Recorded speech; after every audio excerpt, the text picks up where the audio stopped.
আমন্ত্রণ ব্যবসা বাণিজ্য আর অর্থনীতির সবশেষ খবর নিয়ে নিউজ 24 এর নিয়মিত আয়োজন পূবালী ব্যাংক পিএলসি বিজনেস টাইমের সাথে আছি আমি সারা মেহজাবিন। এবার বিস্তারিত। দেশে ব্যাংক খাতে বিতরণ করা ঋণের 4 ভাগের 1 ভাগই এখন খেলাপি। কারণ হিসেবে কেন্দ্রীয় ব্যাংকের দাবি, নীতি সহায়তার সুযোগে সবচেয়ে কম আমানতের বিপরীতে সর্বোচ্চ সুবিধা নেন বৃহৎ উদ্যোক্তা ও ঋণ গ্রহীতারা। এতে বাণিজ্যিক ব্যাংকগুলোর ঋণ আদায়ে বেগ পেতে হচ্ছে বলছে বাংলাদেশ ব্যাংক। হিসেব মতে গত মার্চ শেষে ব্যাংক খাতে খেলাপি ঋণ পরিমাণ 4,20,334 কোটি টাকা। গেল ডিসেম্বরে ব্যাংক খাতে খেলাপি ঋণ ছিল 3,45,765 কোটি টাকা। মার্চ শেষে এর পরিমাণ বেড়ে দাঁড়িয়েছে 4,20,334 কোটি টাকায়। অর্থাৎ 3 মাসেই খেলাপি ঋণ বেড়েছে 74,570 কোটি টাকা, যা বিতরণ করা ঋণের 4 ভাগের 1 ভাগ। অন্তর্বর্তী সরকার ক্ষমতায় আসার পর ব্যাংক খাত সংস্কারে নানা উদ্যোগ নেয়। তবুও খেলাপি ঋণের পরিমাণ অতীতের যে কোনো সময়ের চেয়ে বেশি। অবশ্যই এর 5 কারণও চিহ্নিত করেছে বাংলাদেশ ব্যাংক। এর মধ্যে খেলাপি ঋণ বেশি ফার্স্ট সিকিউরিটি ইসলামী ব্যাংক, গ্লোবাল ইসলামী ব্যাংক, ইউনিয়ন ব্যাংক, সোশ্যাল ইসলামী ব্যাংক সহ বেশ কয়েকটি ব্যাংকের। 90% খেলাপি ঋণে আচ্ছন্ন গ্লোবাল ইসলামী ব্যাংক পিএলসি। সমঝোতা ও আইনি সহায়তার মাধ্যমে তা কমিয়ে আনার চেষ্টা চলমান রয়েছে বলে জানান ব্যাংকটির চেয়ারম্যান। সমঝোতার মাধ্যমে রিশিডিউল, এক্সিট এসব পলিসির মাধ্যমে করতে পারি কিনা। ব্যাংকিং অপারেশনের যে প্রচেষ্টাগুলো সেগুলো আমাদের কাছে অব্যাহত আছে। সেন্ট্রাল ব্যাংক পাচার হওয়া টাকাগুলো আনার জন্য চেষ্টা করতেছে, যেখানে আমরাও সেখানে অংশীজন, এবং আমরা আমাদের মতো করে যেই যা করার, যে পর্যন্ত ক্লাসিফিকেশন করা, যে পর্যন্ত গেলে কেস করা, এই বিষয়গুলো আমরা করছি। অপরদিকে 60% খেলাপি ঋণ রয়েছে সোশ্যাল ইসলামী ব্যাংকের। চিহ্নিত বড় ঋণ খেলাপিদের অর্থ মামলাগুলো দ্রুত নিষ্পত্তিতে সরকারের পদক্ষেপ প্রয়োজন বলে মনে করে ব্যাংকটি। সেন্ট্রাল কোনো ডাটাবেস করা যায়, তাহলে কিন্তু রিকভারির ক্ষেত্রে আরও কিন্তু এটা ভেরি এফেক্টিভ হবে। আইনের কোনো একটা প্রসেসে যে আমরা 1-2 বছরের মধ্যে যদি আমরা এই কাজটা আমরা করতে পারি, তাহলে কিন্তু এই জিনিসটা আরো সহজ হবে। এটা সবার জন্যই ভালো হবে। কেন্দ্রীয়ভাবে বৃহৎ ঋণ খেলাপিদের সম্পদ বিবরণী সংরক্ষণ করা গেলে ব্যাংক খাতে ঋণ খেলাপি বন্ধ করা সম্ভব বলে মত ব্যাংকারদের। মিনা ফেরদাউস, নিউজ 24, ঢাকা। সিন্ডিকেটের হাতে বন্দি দেশের চামড়ার বাজার। থামছে না নৈরাজ্য, মাদ্রাসা ও মৌসুমী ব্যবসায়ীদের দাবি। সরকারের নির্ধারিত দামে এবারও বেচাকেনা হয়নি দেশের এই জাতীয় সম্পদ। আড়তদার ও ট্যানারি মালিকদের দাবি, রপ্তানি বাজারের সীমাবদ্ধতা এবং পরিবেশগত কমপ্লায়েন্স সমস্যার কারণে বাড়ে না চামড়ার দাম। বিস্তারিত জানাচ্ছেন রিয়াদ সুমন। দেশের বাজারে একজোড়া ভালো মানের চামড়ার জুতার দাম কমপক্ষে 3 থেকে 4 হাজার টাকা, অথচ একটি স্বাস্থ্যবান গরুর চামড়ার দাম সর্বোচ্চ 600 থেকে 700 টাকা। অর্থাৎ একজোড়া জুতার দাম দিয়ে 7 থেকে 8টি চামড়া কেনা সম্ভব। চামড়ার এমন অস্বাভাবিক দরপতন চলছে গত 1 দশক ধরে। এমন বাস্তবতায় সঠিক দাম পেতে চামড়ার মূল্য নির্ধারণ করে দেয় অন্তর্বর্তী সরকার। এছাড়া সরকার কাঁচা চামড়া ও ওয়েট ব্লু চামড়া রপ্তানিরও অনুমোদন দিয়েছে। সব মিলে ভালো দাম পাওয়ার আশা ছিল মাদ্রাসা ও মৌসুমী ব্যবসায়ীদের, কিন্তু বাস্তব চিত্র কি? বাহিরে চামড়া বিক্রি করছে 900-800 এরকমের, কিন্তু মাদ্রাসাগুলোকে দিয়েছে 700-750। তো সরকার নির্ধারিত যেই মূল্যটা, এটা যদি আমরা আমাদের এই চামড়া লবণ দেওয়ার মাধ্যমে যদি তারা প্রসেসিং করে, তাহলে ধরো 300-350 টাকা যদি খরচে যায়, তারপরও আমরা 1000 টাকার মতো পাওয়ার কথা ছিল, কিন্তু সেটা আমরা পাইনি। তবে সরকারের দামের সাথে বাস্তবতার মিল ছিল না বলে দাবি আড়ত মালিকদের। প্রশ্ন রাখেন, সরকারি প্রণোদনার টাকা যায় কোথায়? টাকাগুলো আমরা এক সেক্টরের কথা বলে এনে টাকাগুলো কোথায় লাগাই? যে কথা বলে এনে ব্যাংক থেকে ওই সেক্টরের উপরেই টাকাগুলো লাগাই, ব্যবহার করি। এই সেক্টর তো ঘুরে দাঁড়ানোর কথা, এই সেক্টর ডেভেলপ হওয়ার কথা দিনের পর দিন। এই বছর গভর্নমেন্ট হুট করে 1350 টাকা করে দিয়েছে, যদিও ওই দামে বিক্রি হয়নি। 700-750 টাকা বিক্রি হয়েছে। এটা লবণ সহকারে লোডিং 400 টাকা আসে। তথ্য বলছে 2024 সালে চামড়াজাত পণ্য রপ্তানি হয়েছিল প্রায় $1 বিলিয়ন, অথচ 2025 সালের প্রথম 4 মাসেই এই রপ্তানি 32% কমেছে। ট্যানারি অ্যাসোসিয়েশনের দাবি, চামড়ার বাজার ধরতে না পারার অন্যতম কারণ LWG সনদ না থাকা। আমাদের বাংলাদেশে মাত্র 3টি ইন্ডাস্ট্রি LWG সার্টিফিকেট পেয়েছে, লেদার ইন্ডাস্ট্রি, সেটা ঢাকার বাইরে। অথচ আমাদের ক্লাস্টারে সাভারে 140টি ফ্যাক্টরি বিদ্যমান, সেখানে একটি ট্যানারি আপনার কিন্তু এলডব্লিউজি সার্টিফাইড হয়নি। বাংলাদেশ ট্যানার্স অ্যাসোসিয়েশনের তথ্য মতে এবছর প্রায় ৮০ লাখ পিস চামড়া সংগ্রহ হতে পারে। গত বছর এই সংখ্যা ছিল ৯০ লাখেরও বেশি, যদিও এবার পশু কুরবানি হয়েছে ৯৭ lakh. Riyad Sumon, news 24, Dhaka. Iran Israel যুদ্ধ দেশের তৈরি পোশাক শিল্পের জন্য নতুন চ্যালেঞ্জ তৈরি করবে বলে শঙ্কা প্রকাশ করেছেন বিজিএমইএর নবনির্বাচিত সভাপতি মাহমুদ হাসান খান। নতুন এই সংকটসহ পোশাক শিল্পের চলমান সংকট নিরসনে সবাইকে একসাথে কাজ করবেন বলেও জানান তিনি। রাজধানীর উত্তরায় বিজিএমইএ ভবন অডিটোরিয়ামে নতুন কমিটির দায়িত্ব গ্রহণ অনুষ্ঠানে এই মন্তব্য করেন নবনির্বাচিত সভাপতি। তিনি বলেন, নতুন কমিটি কার্যকর এবং জবাবদিহিমূলক বিজিএমইএ গঠনের জন্য কাজ করবেন। যে কোনো অভিযোগ জমা দেওয়ার জন্য ডিজিটাল প্ল্যাটফর্ম তৈরি করা হবে। শিল্পের সাথে সবাইকে একসাথে কাজ করার প্রত্যয় ব্যক্ত করেন তিনি।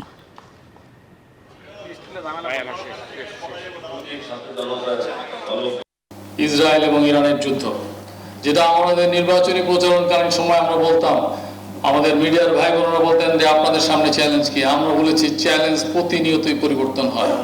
এই ইসরায়েল আর ইরানের যুদ্ধটা আমাদের জন্য একটা নতুন চ্যালেঞ্জ। কারণ হচ্ছে এরপরে যদি ফলে তেলের দাম বৃদ্ধি পেলে সেটা একটা রিকারিং এফেক্ট সবার উপর পড়বে এবং পোশাক শিল্প এর থেকে বাদ যাবে না।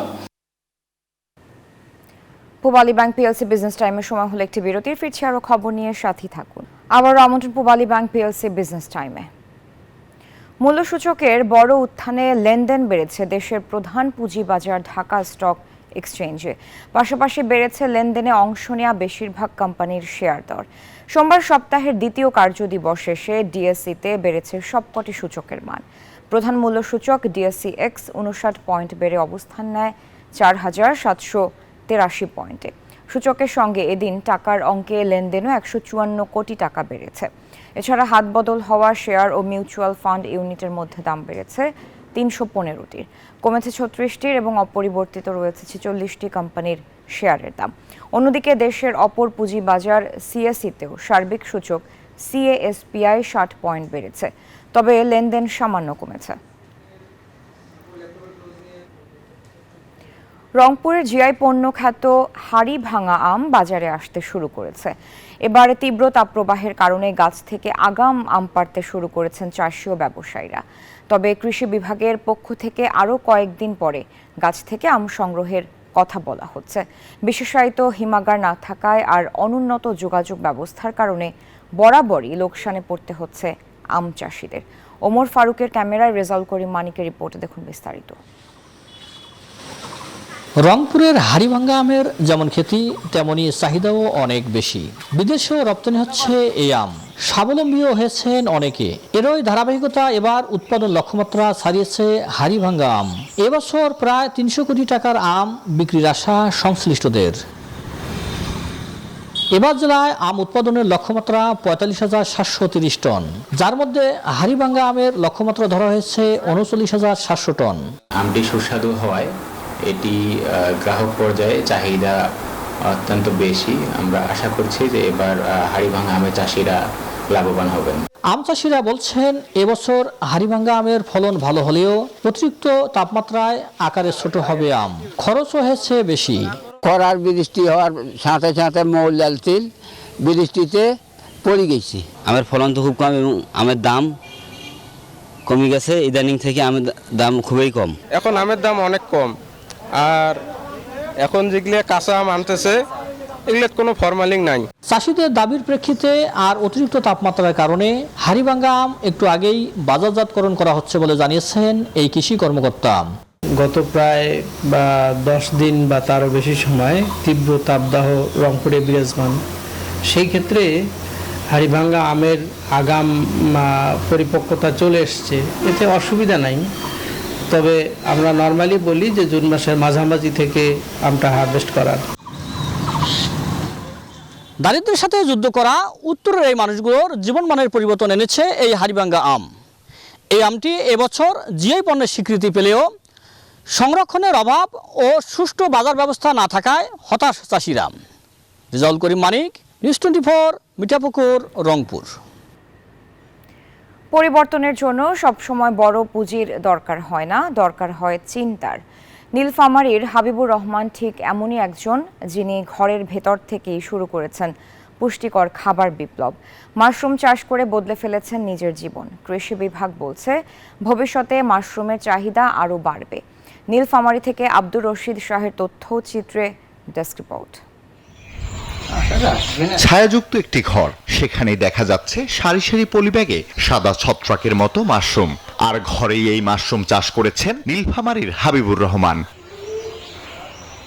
তিনি জানান, মাশরুম চাষের জন্য প্রথমে খড় ও কাঠের গুঁড়ো ভিজিয়ে জীবাণুমুক্ত করে পলিব্যাগে ভরেন। এরপর মিশিয়ে দেন মাশরুমের স্পন বা বীজ, ঝুলিয়ে রাখেন অন্ধকার ঘরে। তাপমাত্রা ও আর্দ্রতা নিয়ন্ত্রণ করলেই হয় মাশরুম। ইনভেস্টার এবং টপ করতেছি এবং এটা বিভিন্ন এই ফুডকার্ট ভ্যানটা দিয়ে আমি বিভিন্ন হাট বাজারে বিক্রি করতেছি। হাবিবুর শুধু চাষই করেননি, মাশরুম দিয়ে চপ, স্যুপ আর ভর্তা বানিয়ে বিক্রি করছেন ভ্রাম্যমাণ গাড়িতে। আর এতে তার বাড়তি আয় হচ্ছে। মোটামুটি ভালোই লাগতেছে, এটা স্বাস্থ্যের জন্য সবার অনেক উপকার আছে। মানুষজন ঘরে বসেই বাড়িতে বসেই অর্থনৈতিক একটা সোর্স বের করতে পারে। এই জন্য আমরা মাশরুম চাষ নিয়ে উদ্যোগ তৈরি করছি। তাকে মাশরুম চাষে সব ধরনের সহায়তা করছে কৃষি বিভাগ। এই মাশরুমগুলো আসলে শীতকালে বেসিক্যালি ভালো হয়। যে জাতটা আপনি দেখলেন ওয়েস্টার্ন মাশরুমটা বেসিক্যালি শীতকালে ভালো। আর অন্যান্য মাশরুমের জাত আছে, যেমন বাটন মাশরুম বা অন্যান্য যে মাশরুমগুলো আছে দেশি মাশরুম, সেগুলো আসলে গরমকাল শীতকাল সবসময় করা যায়। মাশরুমে প্রোটিন, ভিটামিন বি ও ডি, ক্যালসিয়াম, পটাশিয়াম, আয়রন ও অ্যান্টিঅক্সিডেন্ট আছে, যা রোগ প্রতিরোধ ক্ষমতা বাড়ানো সহ রক্তচাপ কমায়। Desk report, news 24। কম খরচে বেশি লাভ হওয়ায় কচুর লতি চাষে ঝুঁকছেন মৌলভীবাজারের চাষিরা। জানুয়ারি মাসে বীজ ফেলে জুন জুলাইয়ের মধ্যে ফসল তুলে বাজারে বিক্রি করা যায়। অল্প সময়ে ফলন পাওয়ায় লতি চাষে আগ্রহী হচ্ছেন অন্যরাও। পরামর্শ দিয়ে পাশে আছে কৃষি বিভাগ। শেখ সিরাজুল ইসলামের পাঠানো তথ্যচিত্রে ডেস্ক রিপোর্ট। বাংলাদেশের স্বাদ ও পুষ্টিগুণের জন্য জনপ্রিয় সবজি কচুরলতি। চাহিদা থাকায় সারা বছরই বাজারে ভালো দাম থাকে এই সবজির। চাহিদার কথা মাথায় রেখে রঞ্জন কুমার নামে এক অবসরপ্রাপ্ত বিমান বাহিনীর অফিসার বাড়ির পাশের খালি জমিতে চাষ করেছেন কচুরলতির। রোপণ থেকে শুরু করে উত্তোলন পর্যন্ত সব কাজ পরিবারের সদস্য ও নিজেই সামলান। যারা তরুণ উদ্যোক্তা আছে তাদেরকে আসলে বাইরে গিয়ে আমি আমার মেধাটা ওখানে বিক্রি করার চেয়ে আমার দেশেই বিক্রি করি। মেধাটা দেশে বিক্রি করে যদি আমি এখানে 50 থেকে 60 টাকা যদি ইনকাম করতে পারি, নিজের পরিবারের সময় দিতে পারবো। বর্তমানে কচুরলতি বিক্রি করে ভালো আয় হচ্ছে চাষিদের। লতি বিক্রি করেই জীবিকা নির্বাহ করেন অনেক কৃষক। লতা অনেক দেশের মানুষ এখানে, গ্রামের মানুষ এখানে অনেক বেশি বিক্রি হয়, অনেক বেশি চাষ হয়। পারিয়া এটা দইয়া এটা মিনামত করিয়া বাজারে নেওয়া লাগে। মালিকের ওখানে কাম করি আমরা বাচ্চা কাচ্চা লিয়া খাই। নিরঞ্জনকে দেখে এই চাষে উৎসাহী হচ্ছেন অনেকে। অনেক চাকরিজীবী রিটায়ার্ড পারসন এবং কৃষক উদ্যোক্তা হয়েছে এবং উনি যে মানে আমাদের মধ্যে একটা আলোড়ন সৃষ্টি করেছেন নিজে উদ্যোক্তা হয়ে। যে সমস্ত শাক সবজি এগুলা যে উৎপাদন করতেছি, রাস্তার কারণে আমরা ব্যাঘাত হইয়া অনেক দাম কমে আমরা বেচতেছি। পরামর্শ ও সহায়তা দিয়ে পাশে থাকার কথা জানিয়েছে কৃষি বিভাগ। আমাদের এই মৌলভীবাজার জেলার কৃষকগণ তাদের নিজস্ব চাহিদা মিটিয়ে তারা বাংলাদেশের বিভিন্ন জায়গায় সেই লতি রপ্তানি করে যাচ্ছে এবং আমরা দেখেছি যে এই জেলাতে এই জনপ্রিয় এই সবজিটির আবাদ দিন দিন বেড়ে চলেছে। জেলা কৃষি সম্প্রসারণ অধিদপ্তরের তথ্য মতে চলতি বছর জেলায় 250 হেক্টর জমিতে কচুরলতির চাষ হয়েছে। আলহাদি খান, ডেস্ক রিপোর্ট, নিউজ 24। দুর্লভ খনিজ রপ্তানিতে চীনের বিধি নিষেধে বিকল্পের খোঁজে ইউরোপীয় গাড়ি নির্মাতারা। চীনের রপ্তানি নিয়ন্ত্রণের কারণে দুষ্প্রাপ্য খনিজ সরবরাহ চেইনে তৈরি হয়েছে ঘাটতি। এ পরিপ্রেক্ষিতে পশ্চিমা দেশগুলোর চুম্বক বা ম্যাগনেট ও দুষ্প্রাপ্য খনিজ সরবরাহকারীদের সঙ্গে আলোচনায় নেমেছে ইউরোপীয় গাড়ি নির্মাতারা। ব্যবসা টিকিয়ে রাখতে বিকল্প উৎস নিশ্চিত করাই তাদের মূল লক্ষ্য। যুক্তরাজ্য ভিত্তিক রেইনবো রেয়ার আর্থস নামের একটি কোম্পানির সঙ্গে সম্প্রতি আলোচনায় বসেছে জার্মান গাড়ি কোম্পানি মার্সিডিজ বেঞ্জ। তারা ভবিষ্যতে দক্ষিণ আফ্রিকার একটি খনি থেকে খনিজ সংগ্রহ করতে চায় বলে জানিয়েছেন সংশ্লিষ্ট এক কর্মকর্তা। গাড়ি নির্মাণে অত্যন্ত গুরুত্বপূর্ণ উপকরণ দুষ্প্রাপ্য খনিজ, সাধারণত বিদ্যুৎ চালিত গাড়ির মোটরের পার্মানেন্ট ম্যাগনেট সহ অন্যান্য উপাদানে এটি ব্যবহার করা হয়। এই ছিল পূবালী ব্যাংক পিএলসি বিজনেস টাইমের এখনকার আয়োজনে। এতক্ষণ সাথে থাকার জন্য ধন্যবাদ সবাইকে।